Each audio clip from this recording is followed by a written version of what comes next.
एक बार की बात है, 13वीं सदी में राजस्थान की धधकती रेत पर एक लड़का जन्मा। उसका नाम था राणा हमीर सिंह।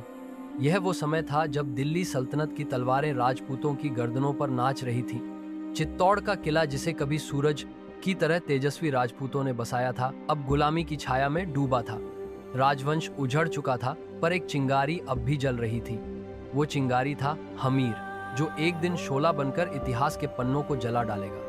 हमीर को बचपन से ही यह सुनने को मिला, अब राजपूतों का गौरव खत्म हो चुका है, तख्त और ताज अब सल्तनत के हाथों में है। लेकिन वो इन शब्दों से कभी नहीं टूटा।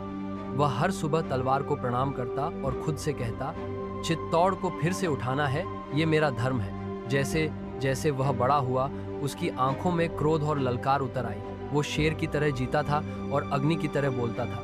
जब भी कोई पूछता, क्यों हमीर, क्या करेगा अकेला, वो गर्जता, जो राणा बनकर जन्मा है वो घुटकर नहीं जिएगा। एक दिन हमीर ने अपने वफादार 50 योद्धाओं को बुलाया और कहा, अब बहुत हुआ। चित्तौड़ की धरती को फिर से गर्व से सिर उठाने का वक्त आ गया है। हम हमला करेंगे, चाहे मर जाएं, लेकिन इतिहास में अमर हो जाएंगे। उन योद्धाओं ने खून से हल्दी घाटी की मिट्टी पर कसम खाई, या तो चित्तौड़ जीतेंगे या चिता पर जलेंगे। हमीर ने योजना बनाई। दुर्ग की रक्षा भारी सेना कर रही थी, लेकिन उसने डर को अपने पास फटकने नहीं दिया। उसने अपने छोटे से दल के साथ रात में छिपकर किले के नीचे सुरंगें खोदी। 10 दिन तक बिना नींद, बिना खाना, बस एक ही मंत्र, चित्तौड़ को वापस लाना है। आखिर वो दिन आया। अमावस्या की रात, जब किले में अंधेरा फैला हुआ था, हमीर और उसके योद्धा चुपचाप सुरंग से किले में घुसे। आंधी की तरह टूट पड़े। दुश्मन संभल भी नहीं पाया कि राजपूतों की तलवारें गरजने लगी। हर चीख में आजादी का ऐलान था, हर वार में 100 साल का गुस्सा। हमीर खुद सबसे आगे था, एक हाथ में तलवार, एक में ढाल और दिल में चित्तौड़ की शपथ। जैसे ही किले के मुख्य दरबार पर पहुंचा, सुल्तान का सेनापति सामने आ गया।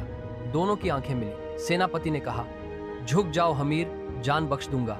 हमीर ने ललकारा, हम राजपूत हैं, सिर झुकाने से पहले कटा देते हैं। भयानक युद्ध हुआ। आखिरी वार में हमीर ने शत्रु का सिर धड़ से अलग कर दिया और दुर्ग के सबसे ऊंचे बुर्ज पर खड़े होकर गर्जा, चित्तौड़ फिर से स्वतंत्र है। उस रात चित्तौड़ की हवाएं कुछ अलग थीं। रेत उड़ रही थी, जैसे वीरों की तलवारें फिर चमक रही हों।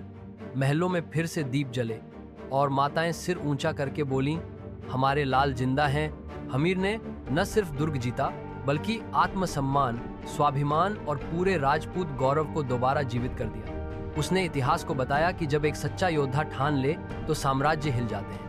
आज भी राजस्थान की हवाएं जब तेज चलती हैं, तो बुजुर्ग कहते हैं, वो हमीर है जो अब भी निगरानी कर रहा है कि कहीं चित्तौड़ फिर से सो न जाए। ये कहानी सिर्फ शौर्य की नहीं, संकल्प की है। एक लड़के की, जिसने हालातों को नहीं, अपने इरादों को राजा बनाया। और तुम अगर कभी खुद को कमजोर महसूस करो, तो याद रखना, अगर राणा हमीर अकेला होकर चित्तौड़ जीत सकता है, तो तू अपनी लड़ाई क्यों नहीं जीत सकता। दोस्तों, अगर ये कहानी आपको हमारे इतिहास, हमारी मिट्टी और हमारे विरासत पर गर्व महसूस करवा गई हो, तो कृपया वीडियो को लाइक करें और चैनल को सब्सक्राइब जरूर करें।